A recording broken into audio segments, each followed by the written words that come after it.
नमस्कार साथियों, आज हम सुनने जा रहे हैं पितृपक्ष की वह देवी कथा। कौवे का महत्व बताया गया है। हमारे शास्त्र कहते हैं कि जब हम अपने पितरों को तर्पण या पिंडदान करते हैं तो उसका संदेश सबसे पहले कौवे तक पहुंचता है और फिर वहीं से हमारे पूर्वजों की आत्माओं तक। क्या आपने कभी सोचा है कि पितृपक्ष में हमेशा कौवे को ही पहला ग्रास क्यों दिया जाता है? इस प्रश्न का उत्तर छुपा है रामायण की उस पावन कथा में, जहां माता सीता ने एक साधारण पक्षी को अमर आशीर्वाद दे दिया। आइए आज इस कथा में उतरते हैं और समझते हैं कि कौवे का हमारे पितरों और तर्पण से क्या अद्भुत संबंध है। आप हमारे चैनल पर यदि पहली बार आए हैं तो चैनल को सब्सक्राइब करके बेल आइकन का बटन जरूर दबाएं। इससे पहले भी पितृपक्ष से जुड़ी अनेक कथाएं हमने आपके लिए अपने चैनल पर अपलोड कर रखी हैं, तो आप उन्हें भी जरूर सुने। माना जाता है कि पितृपक्ष में न केवल श्राद्ध बल्कि पितृ के निमित्त यदि कथाएं भी श्रवण की जाए तो उनको शांति और मुक्ति प्रदान होती है और साथ में उनका आशीर्वाद भी हम पर सदैव बना रहता है। यहाँ तक कि पितृदोष भी समाप्त होते हैं। आज के इस भाग दौड़ के दौर में इंसान इतना व्यस्त है कि उसे अपने कार्यों से ही फुर्सत नहीं है, लेकिन अगर हम अपने पितरों के निमित्त थोड़ा सा समय निकाल के उनके लिए पितृपक्ष की कथाएं सुनते हैं तो निश्चय ही हमारे घर की कठिनाइयां और बाधाएं दूर होती हैं और साथ में घर में खुशहाली और बरकत आती है। तो बस आप इस कथा के माध्यम से जानिए कि क्यों कौवे को प्रथम ग्रास दिया जाता है और काबुल क्यों रखा जाता है। तो चलिए शुरू करते हैं। रामायण का युद्ध समाप्त हो चुका था, रावण का वध हो गया था और माता सीता पुनः भगवान श्री राम के साथ अयोध्या लौट आई थी। परंतु क्या आप जानते हैं कि पितृपक्ष और कौवे की कथा की शुरुआत उस समय होती है जब माता सीता लंका में थी। लंका में एक दिन जब माता सीता राम का स्मरण कर रही थी, तभी वहां एक कागभुशुंडी के रूप में काग आया, लेकिन वह साधारण काग नहीं था। वह था इंद्र का पुत्र जयंत, जिसने कौवे का रूप धारण किया था। जयंत ने माता सीता की परीक्षा लेने के लिए उन पर आक्रमण किया और कौवे ने अपनी चोंच से सीता माता के चरणों पर चोट की, जिससे उनके अंगूठे से खून की धारा निकलने लगी। माता सीता पीड़ा से करा उठी, परंतु वे जानती थी कि यह कोई साधारण कृत्य नहीं है और ना ही ये काग कोई साधारण काग है। सीता माता की व्यथा देखकर भगवान श्री राम का हृदय धधक उठा। उन्होंने तुरंत तिनका उठाया और उसमें अपनी शक्ति डालकर उसे ब्रह्मास्त्र बना दिया।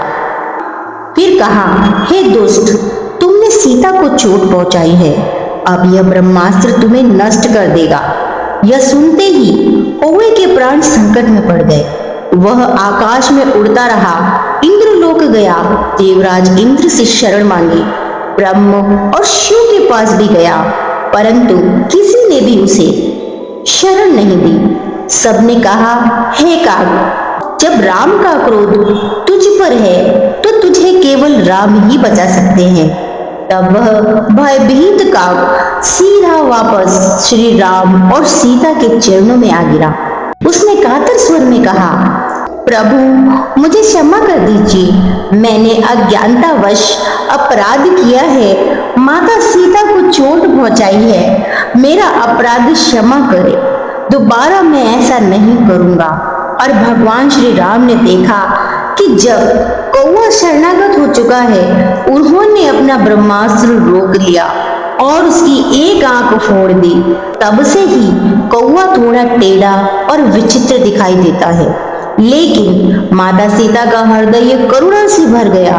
उन्होंने कहा, हे प्रभु, इसे दंड तो मिल गया है, परंतु अब इसे आशीर्वाद भी दे दीजिए। सीता माता ने वरदान दिया, कि आज से कौवा वह पक्षी होगा जो संसार और पितरों के बीच का संदेश वाहक बनेगा। जब भी मनुष्य अपने पितरों को अन्न जल अर्पित करेगा तो सबसे पहले कौवे को ग्रास देना होगा। यदि कौवा उस भोजन को ग्रहण कर लेगा तो समझना कि पितृ प्रसन्न हुए और अर्पण स्वीकार कर लिया गया है। तब से आज तक पितृपक्ष में कौवे को सबसे पहला भाग दिया जाता है। वह केवल एक पक्षी नहीं बल्कि पितरों का प्रतीक बन गया है, यानी कि संदेशवाहक। शास्त्रों में कहा गया है, कागा हरिहर वासर पाखी पात, पितरन को तृप्त करे धरती का सत्कार।